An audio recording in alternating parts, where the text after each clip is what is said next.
সবাই হয়তো জানে না জায়গাটা সিঙ্গুরের ডাকাতকালী বাড়ি।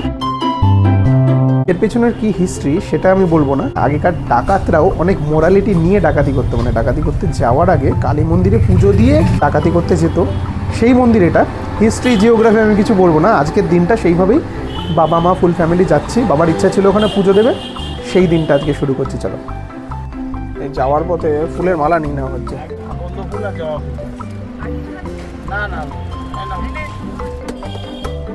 আকন্দ ফুল, জবা ফুল নিয়ে নেওয়া হলো। সামনে আবার গেট পড়েছে, জবা ফুলের মালা দুটোকে জুড়ে একটা বড় করে সামনে গেট পড়েছে, তাই একটু ছাওয়া দেখে দাঁড়াতে হবে। হুগলি জেলা সিঙ্গুরে অবস্থিত এই ডাকাতকালী বাড়ি আমার বাড়ির থেকে অনেকটাই কাছে। তাই যখন স্কুলে পড়তাম বন্ধু বান্ধবরা মিলে প্রায় বেরিয়ে পড়তাম সাইকেল নিয়ে এই ডাকাতকালী বাড়ির উদ্দেশ্যে। সেই স্কুল লাইফ এখন অতীত, আর সাইকেলই বা কে চালায়, এখন সবার ঘরে ঘরে বাইক। কিন্তু এই সবুজে ঘেরা রাস্তা দিয়ে ঘন্টার পর ঘন্টা বন্ধুরা মিলে যখন সাইকেল চালিয়ে যেতাম, সেই অনুভূতি কোনো দিনই আর জীবনে পাবো না। অনেক বছর পর সেই ডাকাতকালী বাড়ি যাচ্ছি আজকে আবার। যত আমরা বড় হই ছোটবেলার বন্ধুত্বর ডেফিনেশন তত চেঞ্জ হতে থাকে, আর সাথে বন্ধুগুলো। বয়স বাড়ার সাথে সাথে হারিয়ে যায় আমাদের শৈশব, আর সাথে কিছু বন্ধু। এই রাস্তায় আর খুব একটা আসা হয় না। অনেক বছর পর এইখানে এসে খুব ভালো লাগলো মনটা। পৌঁছে গেছি আমরা ডাকাতকালী বাড়ি। এই বহু প্রাচীন মন্দিরের প্রতিষ্ঠা নিয়ে অনেক গল্প ছড়িয়ে আছে। সব থেকে প্রসিদ্ধ গল্প, রঘু ডাকাত বা গগন ডাকাত ঘট স্থাপন করে এখানে পুজো শুরু করে। তখন ঘট পুজোই হতো, মন্দির ছিল না। অতীতে এখানে ছিল গভীর জঙ্গল। তাদের ঘট স্থাপন করে পুজো করার পেছনেও কিন্তু একটা কাহিনী লুকিয়ে আছে। অসুস্থ রামকৃষ্ণ দেবকে দেখতে যাচ্ছিলেন শারদা মা এই পথ দিয়ে। তখন এই দুই ডাকাত মা শারদাকে আটক করে ডাকাতির উদ্দেশ্যে। সেই সময় মা কালীর বিকরাল রূপ দেখতে পান তারা মা শারদার মধ্যে। তখনই ভয় পেয়ে গিয়ে মা শারদার কাছে ক্ষমা চেয়ে নেন। সেই স্থানেই এই দুই ডাকাত কালী পুজো শুরু করে। তবে এই সবই মৌখিকভাবে প্রচলিত গল্প। এই পুজো প্রচলনের বহু বছর পর বর্ধমানের রাজা স্বপ্নাদেশ পেয়ে এখানে মন্দিরে স্থাপন করেন।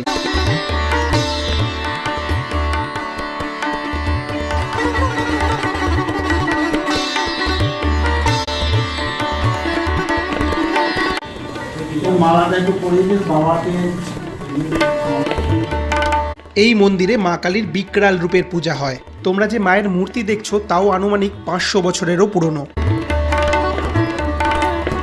এই মন্দিরে এর আগে কোনোদিন পুজো দিইনি। ছোটবেলায় যখন যেতাম তখন বন্ধুরা মিলে চারপাশের প্রাকৃতিক সৌন্দর্য উপভোগ করেই চলে আসতাম।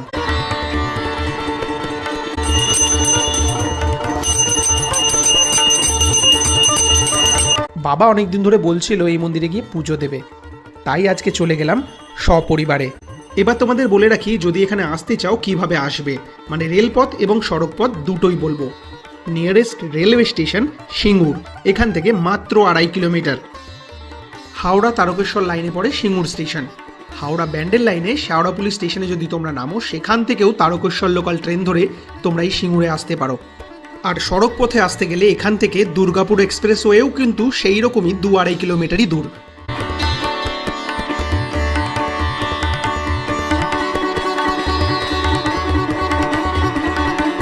ডাকাত মানেই আমরা ভাবি দুষ্কৃতী যারা লুটপাট করে।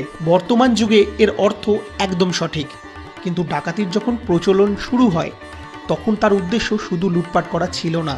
যখন বাংলায় জমিদারি প্রথা একদম চরমে, মুষ্টিমেয় জমিদারের হাতে সমস্ত অর্থ, সাধারণ মানুষের অবস্থা যখন শোচনীয় দারিদ্রতায়, এই রকম সময়েই শুরু হয় ডাকাতি প্রথার, যাদের প্রধান উদ্দেশ্য অসৎ ক্রূর জমিদার ধনী ব্যক্তিদের থেকে অর্থ লুণ্ঠন করে গরিবদের মধ্যে বিলিয়ে দেওয়া, এক আর্থিক সামঞ্জস্যের উদ্দেশ্যে।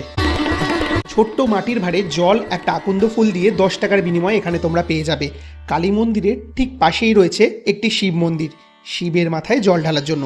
তারপরে সেই মাটির ভাঁড়টা তোমরা বাড়িও নিয়ে যেতে পারো, বা যেখান থেকে নিয়েছো সেখানে ফেরতও দিয়ে দিতে পারো। তবে এটা 12 মাস পাওয়া যায় কিনা সেটা নিয়ে আমার সংশয় আছে।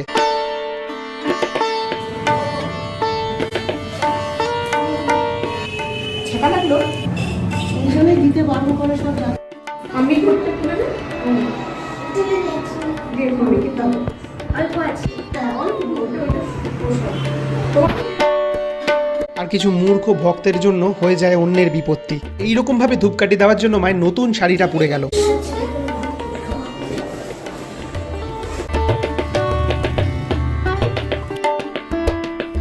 চৈত্র বৈশাখ মাসে অনেক ভক্তরাই নিমাই তীর্থ গঙ্গার ঘাট থেকে জল তুলে বাবা তারকেশ্বরনাথে যায় জল ঢালতে, আর সেই পথ এই মন্দিরের পাশ দিয়েই। আর সেই জন্যই সেজে উঠেছে এই মন্দির।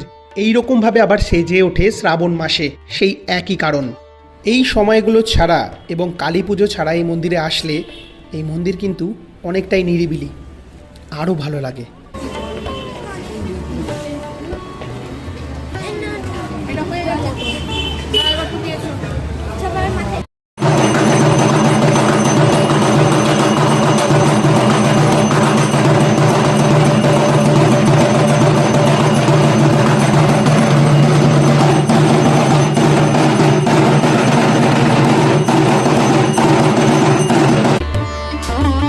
পুজো দিতে গিয়ে এই মন্দিরের ভোগ প্রসাদ পেয়ে গেলাম, এর থেকে সৌভাগ্য আর কি হতে পারে।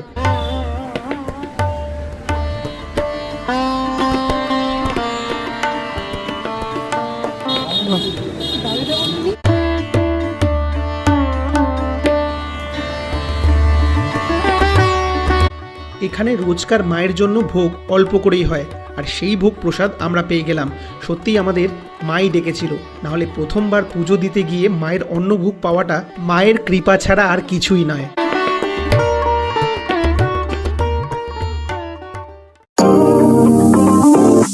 আজকে বৃহস্পতিবার, ডাকাতকালী বাড়ি থেকে বেরিয়ে সোজা পৌঁছে গেলাম ব্রহ্মদত্ত ধামে।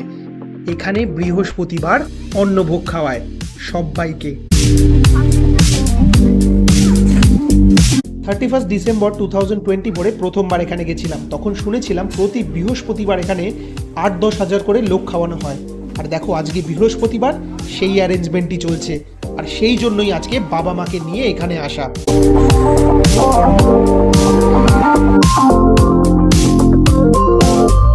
বাবা মাকে এক জায়গায় বসিয়ে দিয়ে আমরা চলে এলাম ভেতরে, যেখানে কুপন দিচ্ছিল ভোগ খাওয়ার। আর এই দেখো ভোগ খাওয়ার লাইন অনেকটাই বিশাল, তবে 8-10 হাজার সেটা মনে হলো না। কুপন আমরা পেয়ে গেছি, এবার যাব বাবা মাকে নিয়ে আসতে।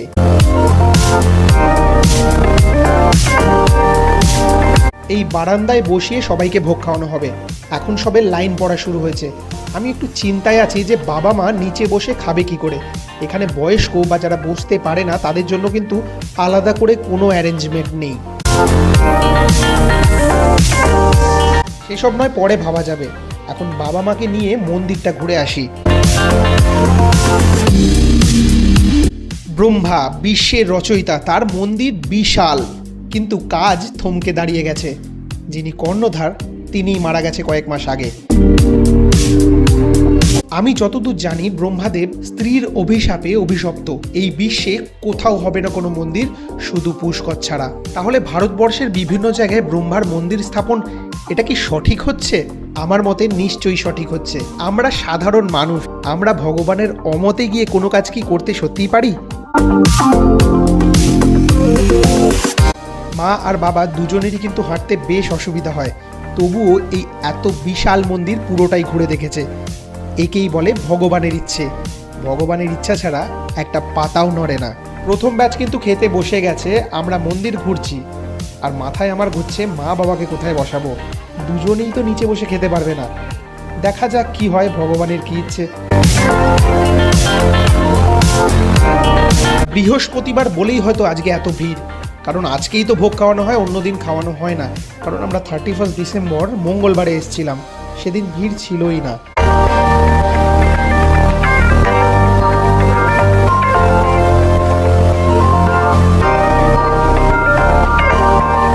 প্রথম ব্যাচ এই পুরো বারান্দা ওই দূর থেকে নিয়ে শুরু করে পুরো এই ধারে, আর তারপরে বাঁ দিকেও পুরো এখানে বসে খাচ্ছে।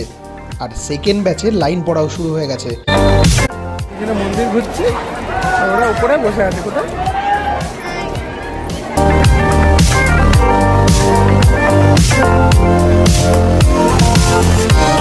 আলটিমেটলি বাবা মার জন্য অ্যারেঞ্জমেন্ট হয়ে গেছে, তবে বাবা মাকে আগে বসিয়ে খাইয়ে দিতে হবে।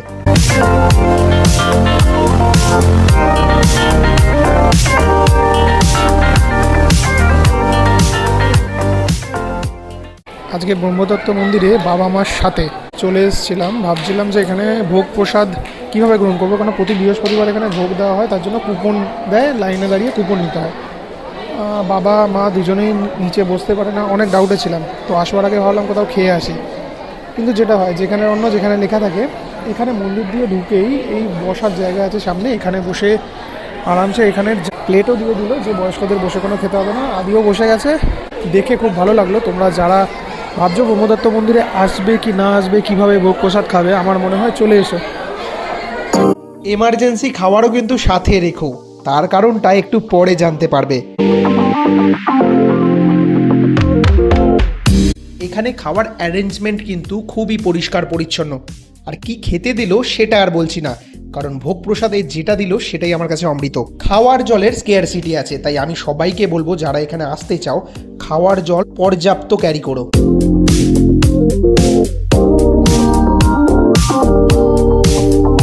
মা আর বাবাকে খেতে বসিয়ে দিয়ে আদির সাথে মা আর বাবা বসে গেছে, এবার আমরা যাচ্ছি যদি আমরাও বসে যেতে পারি খেতে। এই মুহূর্ত থেকেই ব্রহ্মদত্ত ধামের সম্পর্কে আমার ধারণাটা একটু করে বদলাতে শুরু করলো।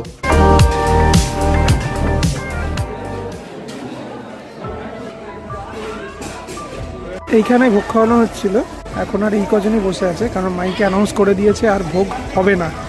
এবার একটা জিনিস আমি বলি, আমি আর আমার ওয়াইফ অনলি দুজনে ভোগের জন্য দাঁড়িয়েছিলাম, কারণ মা বাবা খাচ্ছিল, আমাদের বলে দিল আর হবে না। এবার সত্যিটা দেখাই।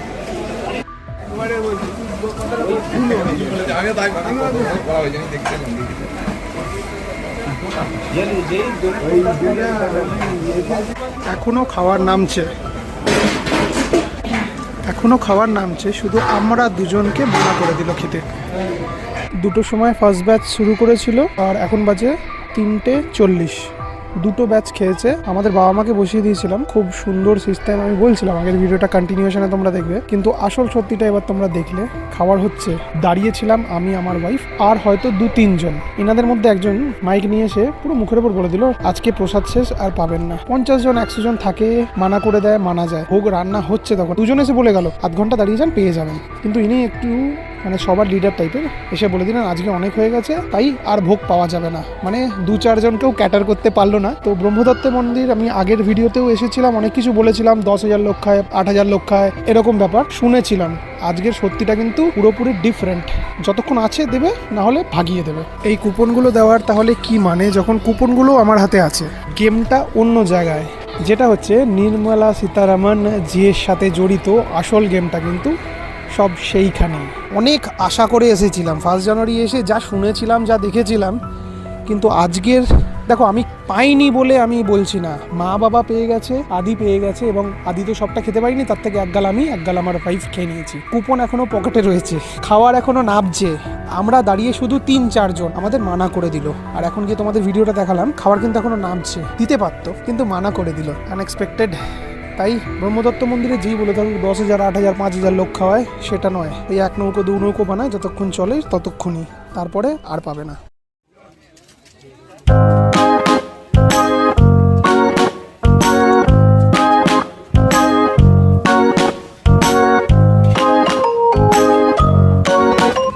ব্রহ্মদত্ত ধামের আজকে ট্রিপ শেষ। ভোগ আমাদের কপালে ছিল না, তাই হলো না। বাবা খেয়েছে, মা খেয়েছে, আদি খেয়েছে।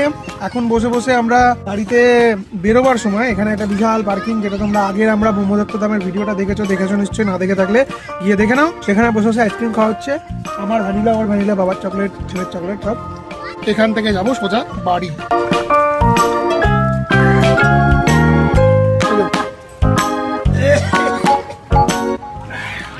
সব দাঁড়িয়ে দাঁড়িয়ে এখন ফিনিশ হচ্ছে চকলেট। ভোগ যে একেবারেই খেতে পারি তা নয়, আদি তো পুরোটা কমপ্লিট করতে পারে না, তাই ওর প্লেট থেকে একটু একটু করে নেওয়া হয়েছে। এক মুঠো করে আমার আর রিমির হয়ে গেছে। সব থেকে যেটা টেনশনে ছিলাম, বাবা মা বসে খেতে পারবে কিনা, কারণ নিচে বসে, সেই টেনশনটা মিটে গেছিলো। বাবা মা ভালোভাবে বসে খেয়েছে।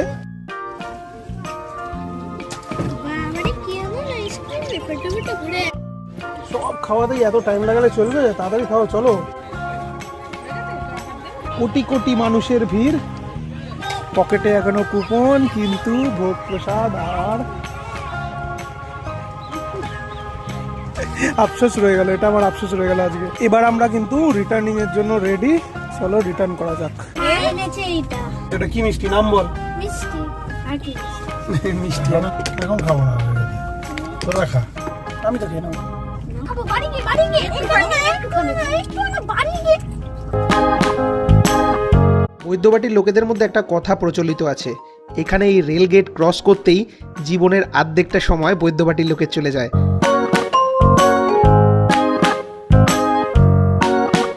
আজকে সারাদিনের ঘোরাটা পুরো পরিবারের সাথে ভালোই হলো, কিন্তু আমার পেটে তো ইঁদুর ডন বৈঠক মারছে, তাই বাড়ি ফেরার পথে নিয়ে এলাম মিষ্টি আর সিঙাড়া। 5 জানুয়ারির পরে ব্রহ্মদত্ত মন্দিরে গিয়ে ভোগ খাবো, আজকে ভোগ খাওয়া হলো না, তাই মুড়ি খাওয়া হবে এখন। মুড়ি আর সিঙ্গারা নিয়ে আসা হয়েছে, পেটে খিদে তো আছে। আর এখানে রিমি কিছু বলবে। আজকে আমাদের ভোগটা ছিল না লেখা, তো ওই জন্য আমরা পেলাম না। তা আদিপার থেকে এক গাল খেয়ে নিয়েছি আমরা, হয়ে গেল। ঠাকুর হয়তো বলছে আবার অন্য একদিন কোনো দিন এসে খেয়ে যেও। দেখ বাবা মার খাওয়া হয়ে গেছে, ওটাই একটা আমরা নিশ্চিন্ত। আদিরও খাওয়া হয়ে গেছে। হ্যাঁ, আদি আর বাবা মা তিনজনের খাওয়া হয়ে গেছে। আমরা ওটা নিয়ে চিন্তা করছিলাম যে বাবা মা মানে 3 জেনারেশনের মধ্যে 2 জেনারেশন খেয়ে নিয়েছে, মাঝখানের আমরা জেনারেশন খেয়েছি, আমরা অল্প খেয়েছি। বাট আমি যতটা খেতে ভালোবাসি, আমি ফুডি, আমি খেতে ভালোবাসি। ওটা ঠাকুরের খেতে- ভোগ হোক ঠাকুরের আর বাড়ির পোলাও হোক, আমি সব পেট ভরে খাই। আমি খাই ঠাকুরের প্রসাদ এক গাল খেলেও যথেষ্ট। আমাদের ভাগ্যে না, 3 জেনারেশনের মধ্যে মাঝখানের জেনারেশন গ্যাপ পড়ে গেছে। হ্যাঁ, ঠাকুর ঠাকুরের প্রসাদ আদি খেয়েছে এবং আদির প্রসাদ ওর বাবা মা খেয়েছে। কিন্তু প্রসাদে বাবার মায়ের ভরে গেছে পেট, বাবার পেট ভরেছে, মন ভরে। চলো এখন মুড়ি সিঙ্গারা খাওয়া হবে। দাঁড়া, সিঙ্গারা মিষ্টি যা করো খাও। এই যে আমরা সিঙ্গারা কিনে নিয়ে ওই জন্য চলে এসেছি, এখন মুড়ি সিঙ্গারা খাওয়া হবে। আমার পেটকে শান্তি দেওয়া হবে।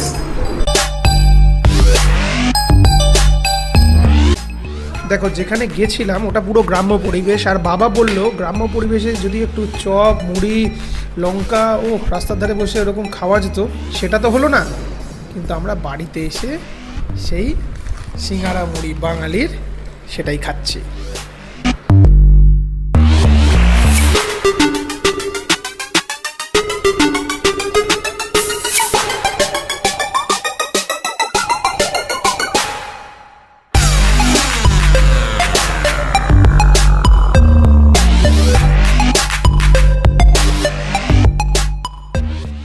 Please subscribe to my channel.